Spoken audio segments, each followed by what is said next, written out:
ndërtume. Edhe për kishë, a ka me sot ma i Po themeli ti ose diçka? Është gur themeli në lom të betës, babës doktor bashkimit, bashkim Llareves, urologut. Me shku të baba i tij, ja u tregon ka pas themelin kisha, sot e ka. E ka bo loma i për shime për bash mi kish. Po, shvëllëzën të shtokën e ti. Tash ka arë një posh në Vrbës, janë 100 hektar livadat janë rrafsh, e keni pa livadat e Vrbës, si që thonë. Më njëherë mas kësaj këtu. Ma soj lëdinët që keni, Po, shkojmë tash. ma soj nuk shkon rruga, veç kur shkoni të shkollat e përmendore, dohen livadat krejt.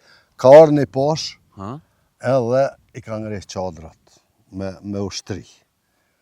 Një hoq, tash që janë kastrat ato, që kanë gjamin që 530 vjetë, ka ardhë, ka ble prej shales ato livadhe, toke, ato, edhe shkon të aj pasha ja falë një kali, si dhurat, se aj musliman, a fshati jonë hala katalik.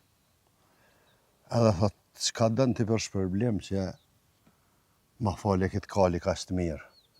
Thot, kishën du mu marzu, mu ma maru gjamin, edhe unë e këta ka dal kreti këthej në musliman.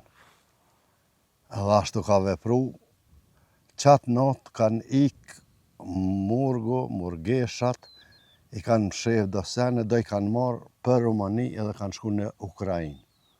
Sot ka shqiptarë të Vrbovcit në fshatrat e Ukrajinës në Rusi. Çka po thumë? Pe Vrbovcit njerëzit kur kanë shku me punu në dikun në vitet 50-60, mes një firme të Beogradit atëherë, kanë taku disa murgesha plaka, ka 90 vjetë, ka heni Kosovë, ka Kosovë Dreniz, ka Dreniz Vrbos. 20 vjetë atë kom shërby në kishën e Vrbovcit si murgesh, plaka. Ullu në parë, ka men zjecke me syza, me kryli. Dhe me thonë, halaj shkon gjallë që e kanë taku. Njerës dhe Vrbovcit. Për besaru që të pjesë,